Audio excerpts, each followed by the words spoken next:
ആറ്റുകാലമ്മയ്ക്ക് പൊങ്കാലയർപ്പിക്കാൻ ഒരുങ്ങിയിരിക്കുകയാണ് തിരുവനന്തപുരം. പൊങ്കാലയർപ്പിക്കാനായി ലക്ഷക്കണക്കിന് ഭക്തർ ഇതിനോടകം തന്നെ അനന്തപുരിയിൽ എത്തിയിട്ടുമുണ്ട്. സുരക്ഷാ ക്രമീകരണത്തിന്റെ ഭാഗമായി ക്ഷേത്ര പരിസരത്തും പലയിടങ്ങളിലും കൂടുതൽ പോലീസിനെയും വിന്യസിച്ചിട്ടുണ്ട്. നാളെയാണ് സ്ത്രീ ലക്ഷങ്ങൾ വ്രതം നോറ്റ് അമ്മയ്ക്ക് പൊങ്കാലയർപ്പിക്കുന്നത്. നഗരമാകെ പൊങ്കാല അടുപ്പുകൾ കൊണ്ട് നിറഞ്ഞിരിക്കുകയാണ്. രാവിലെ 9:45 ശുദ്ധപുണ്യാഹത്തിന് ശേഷം ചടങ്ങുകൾ തുടങ്ങും. പാട്ടുപുരയിൽ തോറ്റംപാട്ടുകാർ കണ്ണകി ചരിത്രത്തിൽ പാണ്ഡ്യരാജാവിന്റെ വധം പാടും. ദേവിയുടെ വിജയം ഭക്തർ പൊങ്കാലയിലൂടെ ആഘോഷിക്കുന്നുവെന്നാണ് വിശ്വാസം.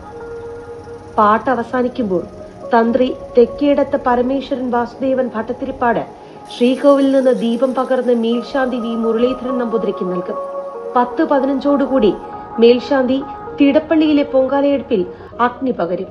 ആ ദീപം സഹമേൽശാന്തിക്ക് കൈമാറും. തുടർന്ന് വലിയ തിടപ്പള്ളിയിലും ക്ഷേത്രത്തിന് മുൻവശത്തുള്ള പണ്ടാര എടുപ്പിലും തീ പകരും. പിന്നാലെ ഭക്തരുടെ പൊങ്കാല അടുപ്പുകളിൽ തീ പകരും.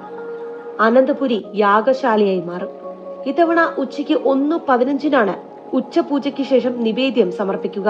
ഇതോടുകൂടി പൊങ്കാല മഹോത്സവം പൂർത്തിയാകും. നിവേദ്യ സമയത്ത് വായുസേനയുടെ ഹെലികോപ്റ്റർ പുഷ്പവൃഷ്ടി നടത്തും. പൊങ്കാലയ്ക്ക് മണിക്കൂറുകൾ മാത്രം ബാക്കി നിൽക്കുമ്പോൾ കലങ്ങൾ വാങ്ങാനും കൊതുമ്പും ചൂട്ടും വാങ്ങാനും ഒക്കെ തിരക്കാണ്.